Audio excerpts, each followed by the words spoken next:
আজকের গন্তব্য উত্তরবঙ্গের ডুয়ার্সের দিকে,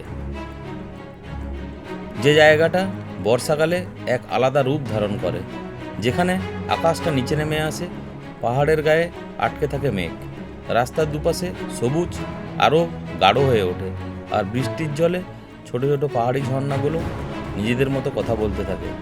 আর সেই গল্পের প্রথম ভাগ কলকাতা থেকে মালদা আজকে আপনাদের সঙ্গে ভাগ করে নেব। কিছু কিছু জায়গায় আমরা বেড়াতে যাই না, শুধু একটু হারিয়ে যেতে চাই।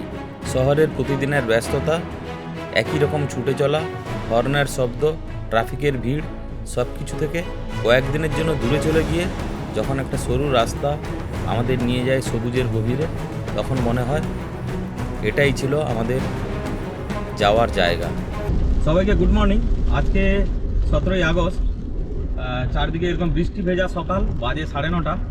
আমাদের হঠাৎ করে প্ল্যান হলো আমরা নর্থ বেঙ্গল ডুয়ার্স ট্রিপ করলে কেমন হয়। তো জয়দীপদা তো এক কথায় রাজি হয়ে গেল। আমি বেরিয়ে পড়েছি এখন কাঁথি থেকে। তো জয়দীপদাকে তুলবো, তেমন প্রিপারেশান নেওয়াই হয়নি, যা ছিল তাই নিয়েই বেরিয়েছি। কার ক্যাম্পিং করব।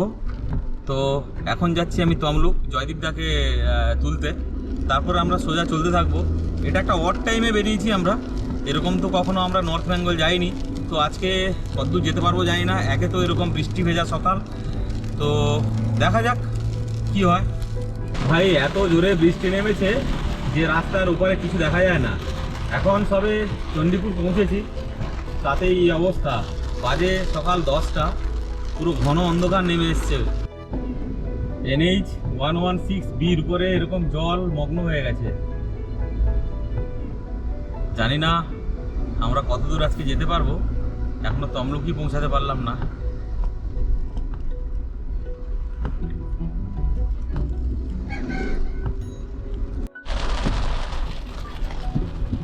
Good morning. গুড মর্নিং গো জয়দীপদা, 11টা তো বেজে গেল। মর্নিং আছে এখনো। আচ্ছা, জয়দীপদাকে তুলে নিয়েছি, কিন্তু বাইরে সেই অঝোর বর্ষণ। আমাদের একটা এটা ট্রাভেল উইথাউট ডেস্টিনেশন, মানে আমরা কিভাবে যাব, কোথায় যাব, শুধু উত্তরবঙ্গ যাচ্ছে এইটুকুই ঠিক আছে, কিন্তু কোথায় যাব ওইগুলো কোনো ঠিক হয়নি এবারেও। বর্ষাকে উপভোগ করতে চলেছি। তো একদম। আজকের দিনে কি অবস্থা, পুরো গতকাল রাত থেকে প্রচুর বৃষ্টি হচ্ছে। কিছু কিছু যাত্রার কোনো নির্দিষ্ট কারণ থাকে না, শুধু মনে হয় চলো বেরিয়ে পড়ি। আজ বর্ষাকালে উত্তরবঙ্গের ডাকটা যেন একটু অন্যরকম।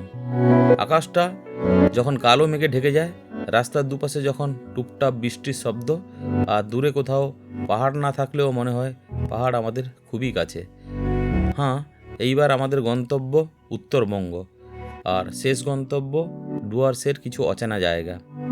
আমাদের সঙ্গী আমাদের বরাবরের সেই চেনা ধন্যু ছোট্ট জিমনি। কাঁথি থেকে বেরালাম একরাশ বৃষ্টি নিয়ে, মনে হচ্ছিল আজ আর রোদের দেখা মিলবে না, কিন্তু সত্যি বলতে কি, এই রাস্তায় রোদ আমরা চাইও নি, কারণ উত্তরবঙ্গ যাওয়ার পথে বর্ষার বৃষ্টি যেন নিজেই একটা গল্প বলে। সকালবেলা গাড়ি নিয়ে যখন বেরোলাম, চারপাশটা তখনও ধূসর অঝোর বর্ষণ, সামনে উইন্ডশিল্ডে একটানা বৃষ্টির ফোঁটা, ওয়াইপার দুটো নিজের ছন্দে চলছে, একবার ডানে একবার বাঁয়ে, আর তার মাঝখান দিয়ে যতটুকু রাস্তা দেখা যাচ্ছে সেটুকুই আমাদের পৃথিবী।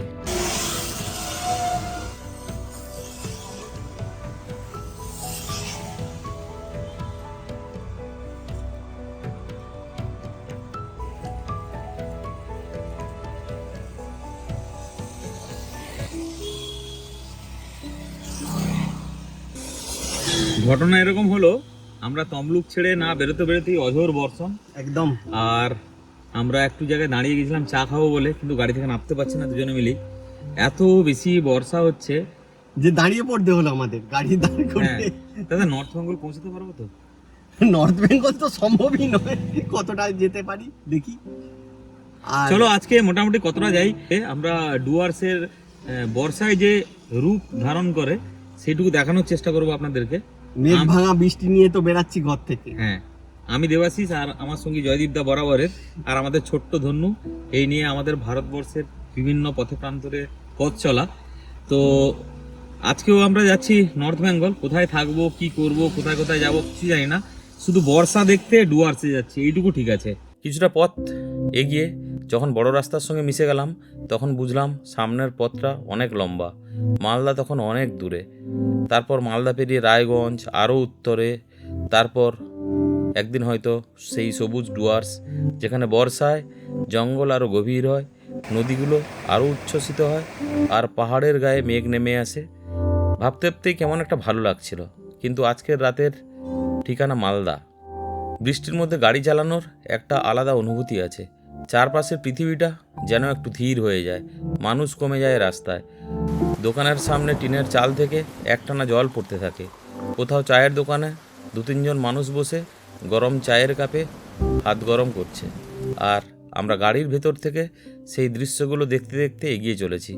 কখনো মনে হচ্ছিল এই রাস্তাটা যেন বহু বছর আগে কোথাও দেখেছি, হয়তো সত্যিই দেখেছি, হয়তো কোনো পুরনো ভ্রমণে, অথবা হয়তো ছোটবেলার কোনো স্মৃতিতে। দুপুরের দিকে বৃষ্টি আরও ঘন হয়ে এলো, রাস্তার উপর জল জমছে, জিমনির চাকা সেই জল কেটে এগিয়ে চলেছে, ইঞ্জিনের মৃদু শব্দের সঙ্গে মিশে যাচ্ছে বৃষ্টির শব্দ, আর গাড়ির ভেতরে বাজছে পুরনো গান।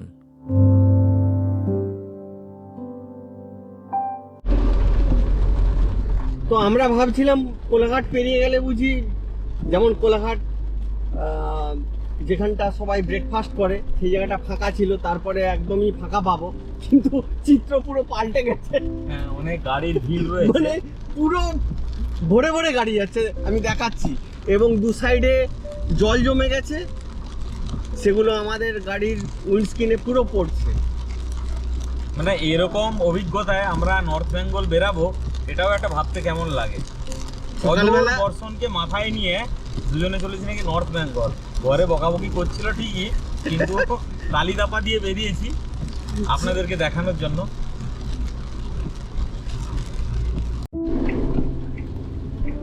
অবশেষে আমাদের কাঙ্ক্ষিত ধুলাগড় টোল প্লাজাতে এসে পৌঁছালাম। হ্যাঁ, কিন্তু যে বর্ষা মাথায় নিয়ে আমরা বেরিয়েছিলাম, সেম বর্ষাটাই কিন্তু রয়েছে জয়দা।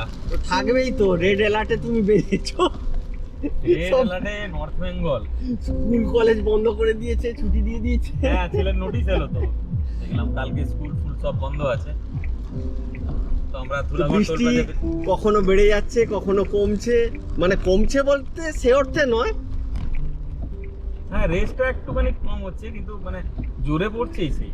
বিভিন্ন জায়গায় তো রাস্তার মাঝখানটা দিয়েই আমরা খালি যেতে পারছি, কারণ দুধারে এত জল জমে আছে, সেটা ছিটকে আবার গাড়ির উইন্ডস্ক্রিনেই পড়ছে আমাদের।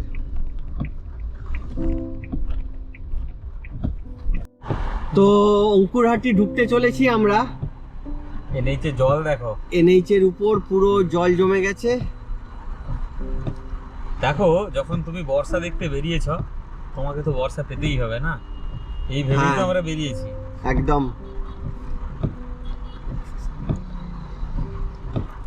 সারি সারি গাড়ি দাঁড়িয়ে রয়েছে, কলকাতা যাওয়ার রাস্তা পুরো জলে ডুবে রয়েছে। আমাদেরও এই কোনায় মোড় পেরাচ্ছি।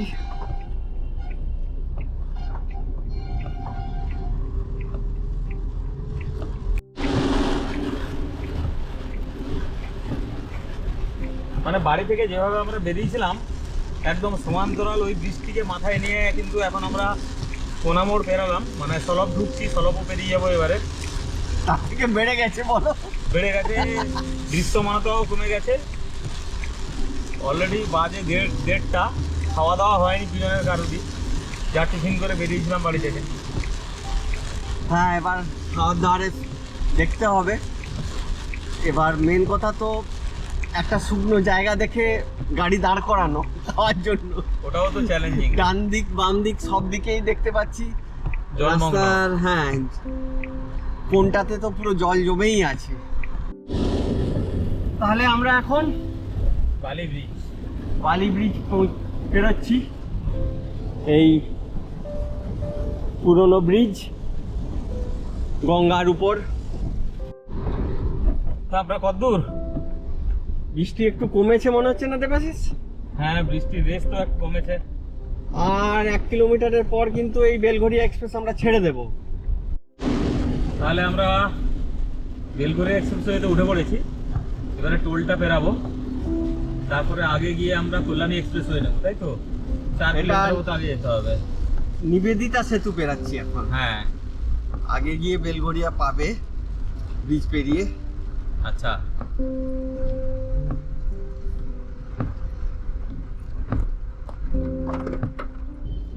তো আমরা বেঁকে গেলাম। কল্যাণী এক্সপ্রেসওয়েতে জাস্ট উঠছি আর কি।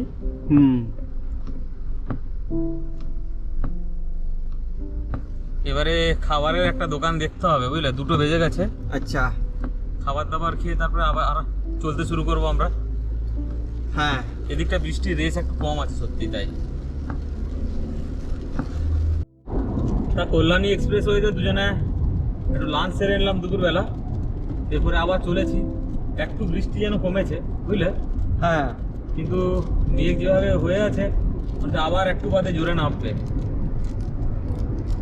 একদম কল্যাণীর কাছে পাশে তো চলে এসেছি। হ্যাঁ, তাহলে আমরা বড়াজাগুলির দিকে এবারে নিয়ে নিলাম, বুঝলে? ডান দিকে আচ্ছা। বেঁকে যাবো।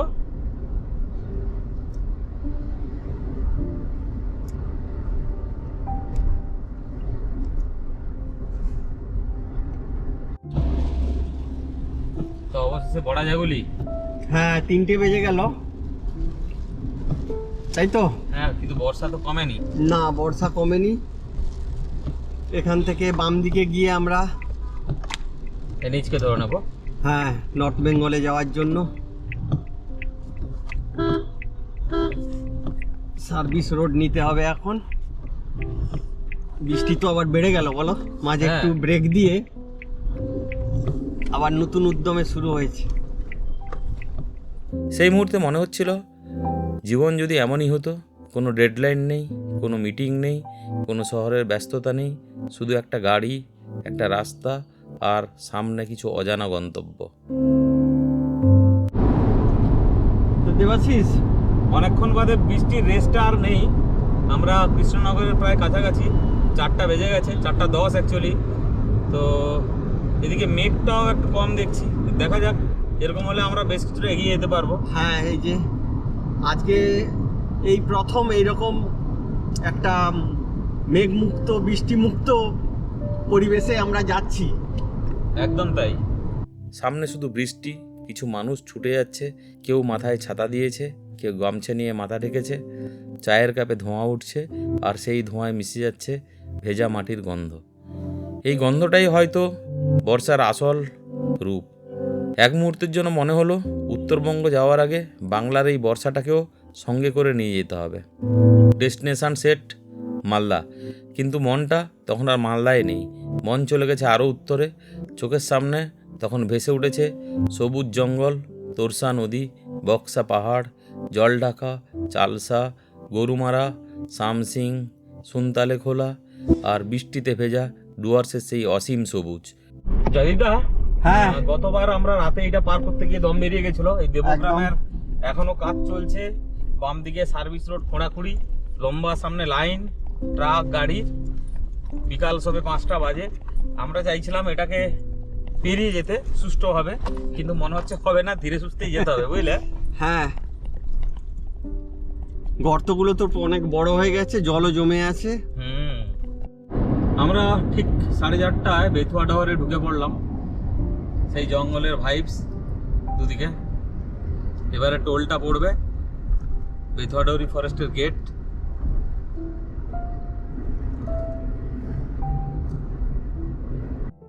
তো মাথার উপর কালো মেঘ, আমরা রেজিনগর পেরাচ্ছি। হ্যাঁ, রেজিনগর পেরাচ্ছি। পুরো বর্ষা মাথায় নিয়ে আমরা দক্ষিণবঙ্গ থেকে উত্তরবঙ্গে যাচ্ছি। শুধু বর্ষা কেমন হয় ডুয়ার্সে ওটা দেখার জন্য। আমি আর জয়দীপদার এবারের ট্রাভেলের মূল অংশ বর্ষা দেখতে উত্তরবঙ্গ, নাকি? হ্যাঁ, পয়সা খরচ করে। অন্ধকার আর মেঘ দুটোই নেমে এসছে। বাজে সন্ধ্যা 6টা। তো আমরা বহরমপুর বাইপাসে উঠলাম। বাড়ি থেকে মোটামুটি 340 কিলোমিটার মতো এসছি। এখন আমরা আগে দেখবো কতটা যেতে পারি, নাকি জয়দা? হ্যাঁ, তারপরে কোথাও কোনো লোকেশন দেখবো, যদি গাড়িতে শোয়া যায় বা কি করা যায়। আমাদের তেল নিতে হবে মাঝে একবার। হ্যাঁ তো আগে তেলটা নিয়ে নিই, তারপর ঠিক করব। একদম একদম তাই। বৃষ্টিও শুরু হয়ে গেছে দেখো। তা অনেকটাই চলে এসেছি আমরা। আজকে ভাবছি মালদা অবধি যাব। এটা টোল পড়লো, বহরমপুর পেরিয়েছে কি, বহরমপুর ফারাক্কা সেকশন।